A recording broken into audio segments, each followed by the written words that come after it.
Hello everyone. तो hopefully आपकी पढ़ाई अच्छे से चल रही होगी गाइज। आपके एग्जाम का अब ज़्यादा टाइम बच नहीं गया है। एसबीआई पीओ जो है 3 हफ्ते के अंदर आप रह गया टाइम, और आईपीएस पीओ भी आपका अगस्त के थर्ड वीक में होने वाला है। ठीक है, तो गाइज आज मैं आपको बताने वाला हूँ अपनी आईपीएस पीओ की जर्नी, कैसे मैंने आईपीएस पीओ एग्जाम को फर्स्ट अटेम्प्ट में क्लियर किया, that too with self study. मतलब मैंने कोई कोचिंग नहीं करी, कोई भी ऑनलाइन ऑफलाइन कोई भी कोचिंग नहीं करी। ठीक है, तो जो भी ऑनलाइन रिसोर्सेज अवेलेबल थे उसको यूज करके मैंने एग्जाम क्लियर किया। ठीक है, तो गाइज देखो, आप लोग को लगता होगा कि मैंने बहुत समय दिया। मैंने आईपीएस पीओ की जो सीरियसली पढ़ाई थी नोटिफिकेशन आने के बाद ही स्टार्ट करी। ठीक है, तो उस समय आपको पता ही होगा कि मैं असिस्टेंट प्रोफेसर की जॉब में था। उत्तराखंड में इंजीनियरिंग कॉलेज में मैं पढ़ाता था। ठीक है, तो उत्तराखंड की खूबसूरत सी वादी थी, और वहाँ का जो इंजीनियरिंग कॉलेज था वो आप लोग जानते होंगे, उसको कुमाऊं इंजीनियरिंग कॉलेज भी बोलते हैं। तो वहाँ मैं पढ़ा रहा था, लेकिन बहुत अच्छी जॉब थी असिस्टेंट प्रोफेसर की। ठीक है, और रिस्पेक्ट था, पैसे अच्छे थे, लेकिन दिक्कत ये थी कि वहाँ पे जो है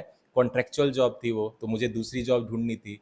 तो जब आईपीएस पीओ का नोटिफिकेशन आया तो मैं ऐसे ही सर्च कर रहा था कि कौन सी जॉब जल्दी मिल सकती है। ठीक है, क्योंकि भाई हम लोग जो मिडिल क्लास के लोग होते हैं उनके पास इतना टाइम नहीं होता है कि मतलब बहुत टाइम तक आप प्रिपरेशन ही करते रहो। आपको क्या चाहिए, अपने हाथ में जॉब जल्दी चाहिए। ठीक है, तो मैंने क्या करा कि देखा आईपीएस पीओ का नोटिफिकेशन आया तो मुझे थोड़ी मतलब इंटरेस्ट मतलब जागा क्या है। तो मैंने देखा सिलेबस क्या है, पैटर्न क्या है। तो मैंने देखा इंग्लिश, मैथ, रीजनिंग, जीए ये सब पूछते हैं, तो ये तो मैं कर सकता हूँ मुझे लगा। और सबसे अच्छी बात मुझे लगी कि भाई जॉब जो है आपको 6 महीने में मिल जाएगी। मतलब प्री मेंस इंटरव्यू जो है आपका 6 महीने के अंदर हो जाएगा। ठीक है, और आपके हाथ में जॉब जल्दी आ जाएगी।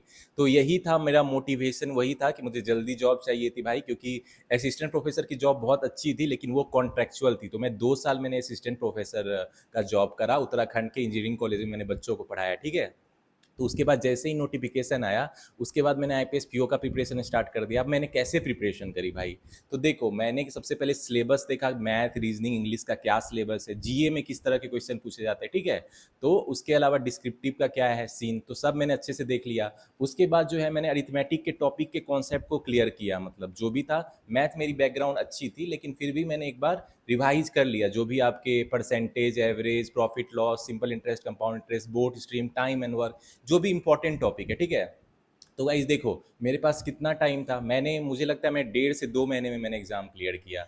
इस बार जो आपका नोटिफिकेशन जैसे 1 जुलाई को आया था और एग्जाम आपका थर्ड वीक ऑफ अगस्त में। ठीक है, तो नोटिफिकेशन आने के 1.5 2 महीने तक आपके पास टाइम रहता है, उसके बाद एग्जाम हो जाता है। तो मेरे पास 1.5 2 महीने का टाइम था। ठीक है, तो मैं कैसे प्रिपरेशन करा भाई, मैंने जो है देखा प्रीवियस ईयर क्वेश्चन, किस तरह के क्वेश्चन पूछे जाते हैं। ठीक है, और थोड़ा मेंस का देखा, चैलेंजिंग क्वेश्चन पूछे जाते हैं। तो जो अच्छे बच्चे होते हैं ना उनको ये खुशी रहती है कि मेंस में थोड़ा मॉडरेट हाई लेवल का क्वेश्चन पूछा जाता है। अगर इजी पूछा जाएगा तो भाई सब बनाएंगे और कटअप ज़्यादा जाएगा, लेकिन अगर मॉडरेट और टफ आएगा तो मतलब आप एग्जाम में मतलब थोड़ा सा भी अटेम्प्ट करोगे एक्यूरेसी के साथ तो आपका एग्जाम क्लियर हो जाएगा। ठीक है, तो जो था प्रीलिम्स का एग्जामिनेशन के लिए मैंने थोड़ा मॉक भी लगाता था, जो भी फ्री रिसोर्सेज मिलते थे।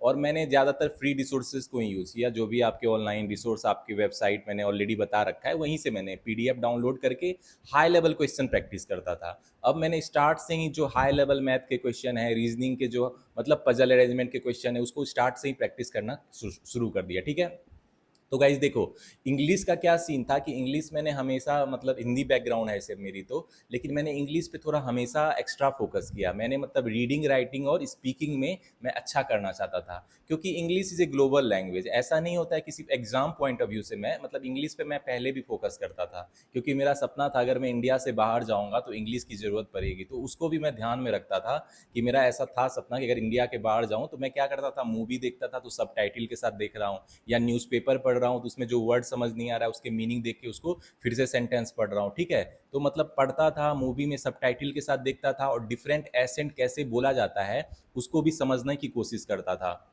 आपको तो ही पता है इंग्लिश में भी डिफरेंट टाइप की होती है। इंग्लिश स्पीकिंग है, मतलब जो इंग्लैंड वाले हैं, अमेरिका वाले अलग एसेंट है, यूरोपियन, ऑस्ट्रेलियन का अलग एसेंट है, तो उसको भी मैं समझने की कोशिश करता था। खैर, तो मैंने जो इंग्लिश था स्टार्ट से ही वर्क करा था, तो मेरी जो इंग्लिश थी बेसिकली मतलब ठीक ठाक थी। ठीक है, मेरी इंग्लिश थोड़ी अच्छी थी। तो इसके अलावा मैथ जो था अच्छा तो था, लेकिन मुझे अरिथमेटिक टॉपिक के मैंने कॉन्सेप्ट फटाफट क्लियर किए। उसके बाद मैंने easy level, moderate level, high level question start कर दिए सॉल्व करने। और मैंने देखा ये आजकल अरिथमेटिक डीआई पूछा जा रहा है तो मैंने उसको भी प्रैक्टिस किया। अब आप में से बहुत बच्चे जो है अरिथमेटिक डीआई से डरते हो, तो डरने की कोई ज़रूरत नहीं होती। मेरे चैनल पे जो वीडियो आ रही है, मैं बता रहा हूँ आपको अप्रोच, मेंस के क्वेश्चन किस तरह आप इजीली सॉल्व कर सकते हो, तो उसको फॉलो करो। बेसिकली जो है मेरा focus mains, SBI PO mains, IPS PO mains पे, ठीक है। तो गाइज अपनी स्टोरी पे आता हूँ। अब जो था प्रीलिम्स का एग्जामिनेशन आ गया था, हल्द्वानी में सेंटर पर आ, तो मैं पहाड़ी रास्तों से होके हुए गया, लेकिन उस दिन दिक्कत क्या हो गई, पहाड़ी रास्तों से जाने में मुझे वॉमिट हो जाती है, ठीक है। तो मुझे बहुत वीकनेस हो गई एग्ज़ाम जाने के पहले, मतलब फिजिकली मैं बहुत वो था, एग्जॉस्टेड हो गया था। मतलब अब मुझे समझ नहीं आ रहा था कि एग्ज़ाम में मैं क्या करूँगा, लेकिन फिर भी हौसले बुलंद थे। तो एग्ज़ाम हॉल में गया, बैठा और लास्ट मिनट तक मैं अटेम्प्ट करते रहा। अपने तरफ से मैंने 100% दी, ठीक है। तो जो था रिजल्ट आया प्री का, तो मेरा प्री क्लियर हो गया था, ठीक है। तो मेरे अटैम्प्ट जो थे 75 समथिंग थे, प्री में मॉडरेट लेवल पेपर था, ठीक है। तो मुझे लग रहा था हायर चांस है प्री क्लियर कर लूँगा, फिर भी थोड़ा कन्फ्यूजन था, क्योंकि जब दूसरे बच्चे बोलते थे मेरे इतने अटैम्प्ट है, तो मैं भी सोचता था क्या होगा या नहीं होगा, ठीक है। खैर मेरा प्री क्लियर हो गया। अब मेंस का टाइम आ गया। मेंस जो था मेरा सेंटर रुड़की में था, ठीक है। तो मतलब मेंस के दिन क्या हुआ, एग्ज़ाम जब मैं दे के आया, तो एग्ज़ाम में जब मैं बैठा तो देखा फिर से वही मैथ के क्वेश्चन, चैलेंजिंग क्वेश्चन थे, ठीक है। लेकिन देखने में खतरनाक लग रहे थे। लेकिन आपको मेंस में क्या होता है, टाइम ज़्यादा रहता है, आपको सेलेक्टिव होकर सॉल्व करना रहता है। तो मैंने भी सेलेक्टिव होकर डीआई सॉल्व किया, और उस तरह की डीआई जो बच्चे देखा मैंने सिर पकड़े हुए बैठे, कितना टफ पेपर आ गया है भाई आईपीएस पीओ मेंस मैथ का। लेकिन मैंने अप्लाई किया अपने आप को, जो भी कॉन्सेप्ट मैंने सीखा था उसको थोड़ा इत्मीनान से धैर्य रखा और क्वेश्चन को सॉल्व किया। एक डीआई में 5 क्वेश्चन सॉल्व कर लेते हो 2-2 मार्क्स के, तो आपका कॉन्फिडेंस ऐसे ही बढ़ जाता है। इसके अलावा मैंने और भी क्वेश्चन सॉल्व किए।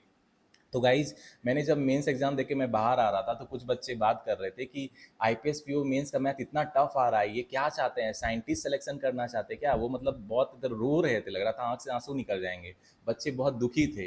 लेकिन एक तरफ मैं था, खुशी था भाई, मैंने तो मैथ में डीआई भी बनाया और भी अच्छे और भी क्वेश्चन सॉल्व किए हैं, वो भी एक्यूरेसी के साथ। क्योंकि जब आप बनाते हो तो आपको पता चल जाता है मैथ में ये सही होगा कि नहीं। तो मैं खुश था कि भाई मैंने एग्जाम देते ही मुझे पता चल गया मेंस तो क्लियर होना ही है। और मेरा मेंस जो था आराम से क्लियर हो गया था। मैं 28 मार्क्स जो था अबव था कट ऑफ के। मेरे 100 के नियर मार्क्स थे और 72 समथिंग कट ऑफ गया था मेंस में, ठीक है। तो गाइज अब आ गया इंटरव्यू का बारी।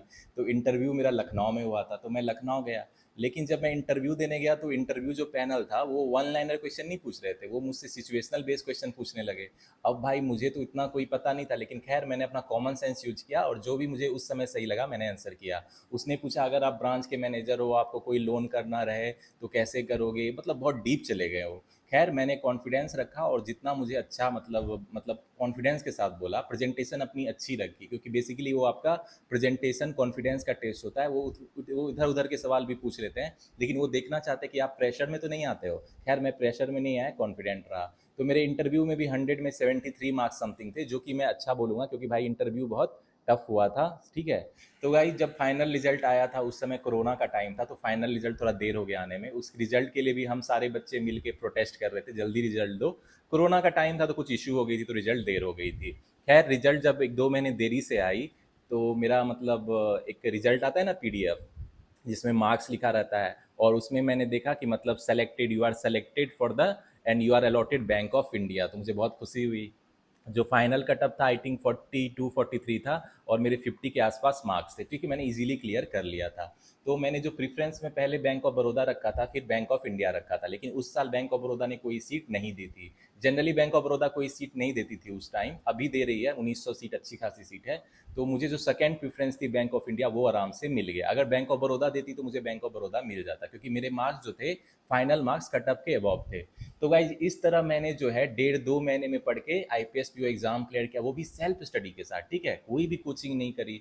अब आप लोग बोलते हो कि कोचिंग क्या ज़रूरी है। तो गाइज मैं कुछ समझता हूँ कोचिंग उनके लिए ज़रूरी है जो बिल्कुल बेसिक से स्टार्ट करे, ठीक है, जिनको कुछ भी आइडिया नहीं है। अगर आपके पास थोड़ा आइडिया है, अगर आपने एग्जाम दिया है, अगर आपके बेसिक कॉन्सेप्ट क्लियर है, तो सेल्फ स्टडी से भी क्लियर कर सकते हो। यूट्यूब पे there are so much free resources available, अच्छे टीचर के क्लासेस अवेलेबल है फ्री में। अब तो मैं भी आपके मैथ की क्लासेस ले रहा हूँ, द सक्सेस मंत्रा पे आपको मेंस मैथ मिल रहा है, SBI PO mains, IPS PO mains, RRB PO mains, bank clerk examination, और प्री की भी मैथ ला रहा हूँ, उसमें आप फास्ट कैसे क्वेश्चन को सॉल्व कर सकते हो। तो मेरे टाइम में जनरली क्या था कि मतलब अच्छे टीचर थे, ऑब्वियसली मैं क्वेश्चन देखता था अच्छे कहाँ से मुझे मिल जाएंगे। तो मेंस के क्वेश्चन जो भी वीडियो में मुझे मिलते थे, मैं उससे सॉल्व करता था। अब आप लोग बोलते हो मेरे ये टीचर फेवरेट है, इन्हीं से पढ़ेंगे, ऐसा मेरे टाइम ऐसा कुछ नहीं था। मुझे हर टीचर अच्छे लगते थे, जो भी मुझे अच्छा पढ़ाते थे, पढ़ाएंगे मैं सबसे पढ़ूंगा। और पढ़ने से ज़्यादा मुझे क्वेश्चन चाहिए होता, जो भी कोई मेंस के क्वेश्चन सॉल्व कराएंगे, क्योंकि मैंने देखा था प्री वाले तो बहुत सॉल्व करा रहे, लेकिन उस समय भी मेंस के जो आपके S B I P mains, I P S P mains के क्वेश्चन कम लोग मतलब बनवाते थे, ठीक है। तो थोड़ी दिक्कत होती खोजने में, इसीलिए मैंने अपना channel the success Mantra start किया कि मेंस जो मैथ है आपका, S B I P O mains, I P S P O mains, R R B P O mains या बैंक क्लर्क का मेंस का जो मैथ है, उस पर मैं ज़्यादा फोकस करूँ, उस बच्चों को आप तक पहुँचाऊँ। क्योंकि आपके पास जो बहुत टीचर है प्री वाले पढ़ाते हैं, ठीक है, प्री के जो इजी इजी क्वेश्चन है वो करवा रहे हैं, चलो वो तो ठीक है, प्री क्लियर हो जाएगा, लेकिन असली जो है कंपटीशन मेंस में होता है, ठीक है।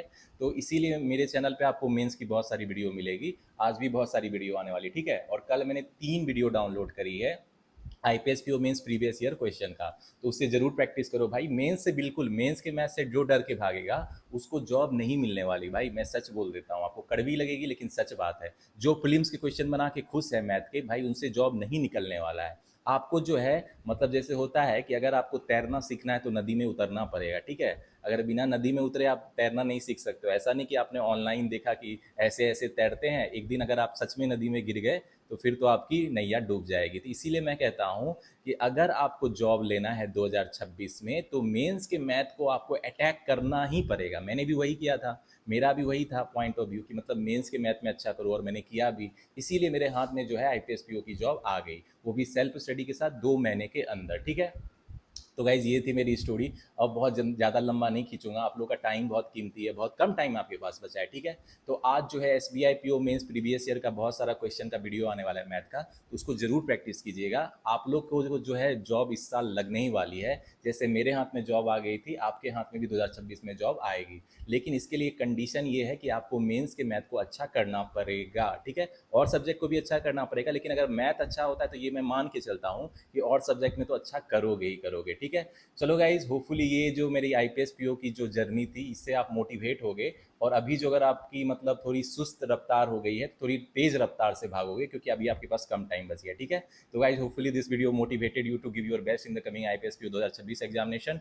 आई want to see each and every one of you clear this examination this year around, and hopefully जो आपके हाथ में 2026 के एंड में जॉब जरूर आ जाएगी, ठीक है। तो गाइज, मिलते हैं नेक्स्ट वीडियो में। I want to wish you all the best.